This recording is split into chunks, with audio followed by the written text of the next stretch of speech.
From a few scattered colonial outposts to an absolute global giant, we are going to take a whirlwind tour through 400 years of history to see how the U.S. economy became the powerhouse it is today.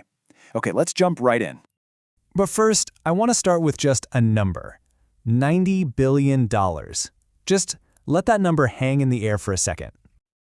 So what's that number? Well, that was the size of the U.S. economy around 1920. Now get this, just 50 years before that, it was under $9 billion.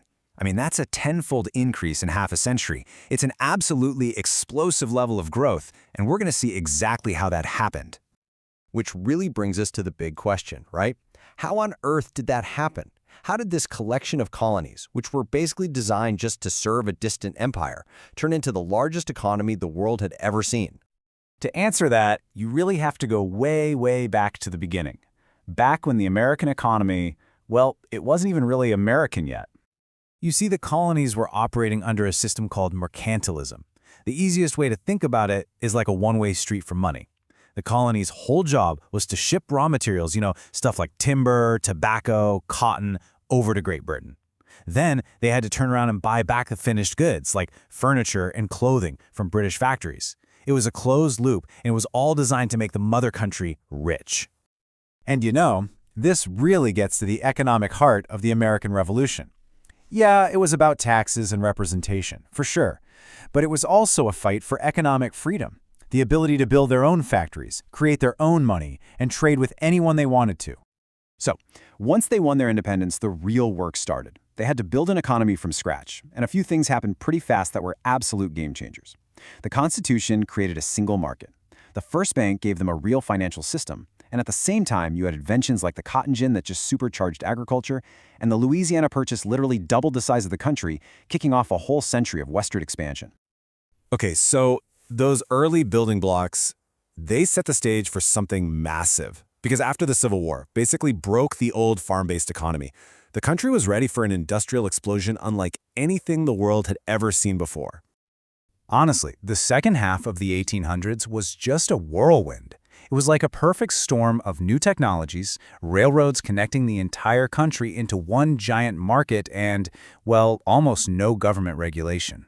This whole mix unleashed what we now call the Gilded Age, and it was a period of insane industrialization that pulled millions of people off the farms and into booming cities.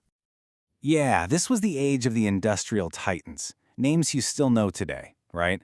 Carnegie in steel, Rockefeller in oil, J.P. Morgan in finance. These guys built enormous empires, taking over entire industries and building fortunes on a scale that was just unimaginable before then. And the numbers? They are just mind-blowing. In those 50 years, the U.S. jumped from being the fourth largest economy in the world to number one, and it wasn't even close. This era didn't just build a new economy, it completely rewrote the global economic map. But, of course, that kind of explosive, unchecked growth, it always comes with a catch. And it led into a century of incredible highs and devastating lows, from the depths of depression to the heights of global power. Because you have to remember, while these tycoons were living like kings, the huge majority of workers were in dangerous factories for very low pay. That massive gap between the super rich and everyone else, it fueled all kinds of social unrest and eventually led to the Progressive Era, which was all about trying to rein in some of that corporate power. And then, it all came crashing down. The 1929 stock market crash kicked off the Great Depression, a total economic disaster that saw unemployment go through the roof, banks failing everywhere, and millions of people losing their life savings overnight. The answer was President Franklin D. Roosevelt's New Deal. And this was a profound shift. I mean, for the first time, the federal government stepped in to directly manage the economy with massive public works projects and social safety nets. It really laid the groundwork for the modern American welfare state as we know it. But you know what really finally pulled the country out of the Depression? World War II. That incredible industrial machine built during the Gilded Age was fired up for the war effort, and it basically put everyone back to work. When the smoke cleared, the U.S. was left standing as the world's unquestioned economic and military superpower. And that brings us to the final chapter of our story, the post-war boom, the new challenges of a globalized world, and of course, the dawn of the digital age. The decades after the war were just an era of incredible prosperity. You had the GI Bill sending millions of veterans to college, the car industry fueling the rise of the suburbs, and a brand new consumer culture. All of that, plus massive defense spending for the Cold War, created something entirely new: a huge, stable, and prosperous American middle class. When the Cold War ended in the 90s, the board shifted again. We entered a new era of globalization, where technology made it possible for companies to build things all over the world to find lower costs. This is what created the complex global supply chains we all rely on today. It meant cheaper stuff for us, but it also really shook up a lot of the traditional industries here at home.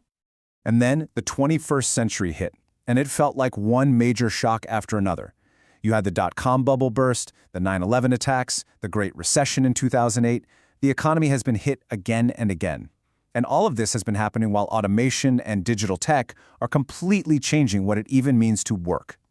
Which brings us right here, to today. From mercantilism to manufacturing, from the Great Depression to the digital age, the U.S. economy has always been defined by these massive, sweeping transformations. So that leaves us with one final and really important question. As artificial intelligence and automation are reshaping every single industry right before our eyes, what is the next great economic transformation going to look like?